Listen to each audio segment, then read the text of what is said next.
ജെറുസലേമിലെ അൽ അക്സ പള്ളി പൂട്ടിയിട്ടതിനെതിരെ സംയുക്ത പ്രസ്താവനയുമായി ഇസ്ലാമിക രാജ്യങ്ങൾ. സൗദി അറേബ്യ, UAE, ഖത്തർ തുടങ്ങിയ രാജ്യങ്ങളാണ് ഇസ്രായേൽ നടപടിക്കെതിരെ അപലപിച്ചത്. റമദാൻ മാസത്തിലും തുടർച്ചയായി 12ാം ദിവസവും അൽ അക്സ മസ്ജിദ് അടച്ചിട്ടിരിക്കുകയാണ്. നിയമലംഘനങ്ങൾക്കെതിരെ അന്താരാഷ്ട്ര സമൂഹം ഇടപെടണമെന്നും പ്രസ്താവനയിൽ അഭ്യർത്ഥിച്ചു. എന്നാൽ ഇസ്രായേൽ ഇറാൻ യുദ്ധ സാഹചര്യം മൂലമുള്ള സുരക്ഷാ നടപടികളുടെ ഭാഗമായാണ് നിയന്ത്രണങ്ങളെന്ന് ഇസ്രായേലിന്റെ ന്യായീകരണം. 8 അറബിക് ഇസ്ലാമിക് രാഷ്ട്രങ്ങളാണ് ഇസ്രായേലിനെതിരെ ശക്തമായി പ്രതിഷേധിച്ചത്. Saudi Arabia, UAE, Qatar, Jordan, Indonesia, തുർക്കി, പാകിസ്ഥാൻ, ഈജിപ്ത് തുടങ്ങിയ രാജ്യങ്ങളിലെ വിദേശകാര്യമന്ത്രിമാരുടേതാണ് പ്രതിഷേധം.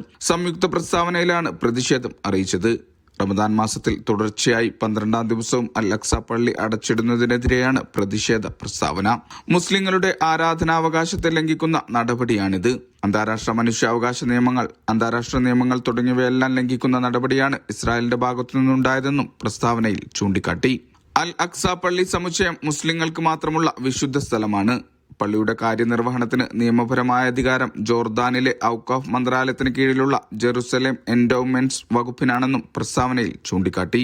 പള്ളി മുസ്ലിങ്ങൾക്കായി ഉടൻ തുറക്കണമെന്നും ജെറുസലേം പഴയ നഗരത്തിലേക്കുള്ള പ്രവേശന നിയന്ത്രണം നീക്കം ചെയ്യണമെന്നും മുസ്ലിം വിശ്വാസികളുടെ ആരാധന തടസ്സപ്പെടുത്തുന്ന നടപടികൾ അവസാനിപ്പിക്കണമെന്നും മന്ത്രിമാർ ആവശ്യപ്പെട്ടു. ഇസ്രായേൽ നടത്തുന്ന ഇത്തരം നിയമലംഘനങ്ങൾക്കെതിരെ അന്താരാഷ്ട്ര സമൂഹം ഇടപെടണമെന്നും പ്രസ്താവനയിൽ അഭ്യർത്ഥിച്ചു. എന്നാൽ ഇസ്രായേൽ ഇറാൻ യുദ്ധ സാഹചര്യം മൂലമുള്ള സുരക്ഷാ നടപടികളുടെ ഭാഗമായാണ് നിയന്ത്രണങ്ങൾ ഏർപ്പെടുത്തിയതെന്നാണ് ഇസ്രായേലിന്റെ ന്യായീകരണം. Vishal Cherpulassery, media 1, Riyadh.